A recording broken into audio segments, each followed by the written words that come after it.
Hey, hello again. Okay, so we were halfway through this problem, but since I started a new thing, I got to redo the work because I got my annotations on there. So 5 meters per second and accelerates. Okay, so I'll actually read it. A boat is traveling 5 meters per second and accelerates at a rate of 3 meters per second squared. How long? How much time will it take for the boat to reach a velocity of 20 meters per second? Hint, this is a two-part problem. Calculate change in velocity first. Okay. Really, we want to find the change in velocity, which is acceleration times time. Okay. We have that equation for change in velocity. We also have the equation for change in velocity, which is going to help us do this. It's the ending velocity, 20 meters per second. I'm going to leave off units because I don't have enough space. 20 minus the beginning velocity, 5 meters per second.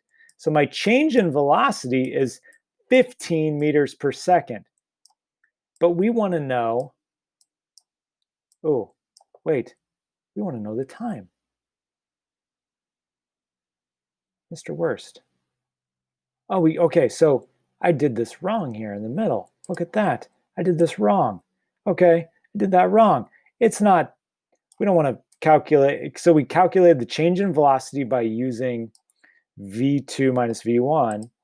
We want to find the time, Mr. Worst. I can't believe it. Yeah, so how long? We want to find the time. Time is delta V, change in velocity, divided by acceleration.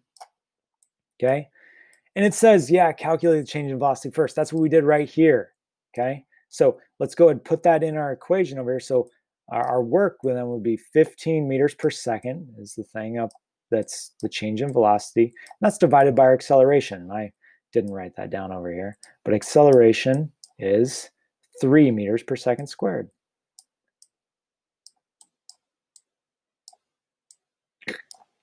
So we're going to have our acceleration. We plug it in. Keep on just plugging and chug and plug. Plug and chug. Meters per second squared. And that is going to equal 15 divided by 3 is 5. And our units, if we look back over here, we're looking for time. We could cancel some stuff, but so our time, we're using seconds. Okay. It's going to be in seconds, 5s. And my 5 looks like s's and my s's look like 5s.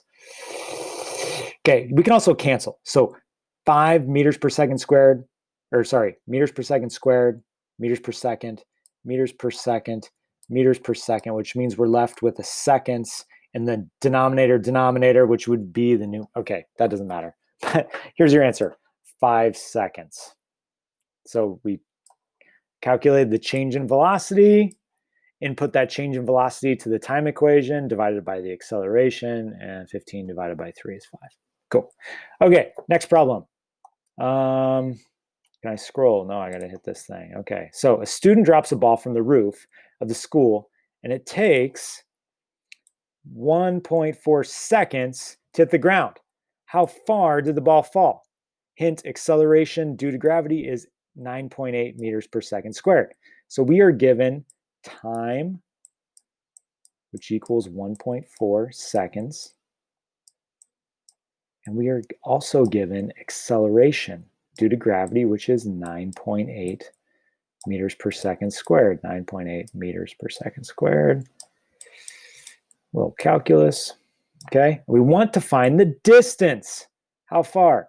And d equals that ATT thing. So 1/2 or 0.5 acceleration times time squared. You can also do 0.5. Here's how not to mess it up in the calculator. 0.5 a times t times t.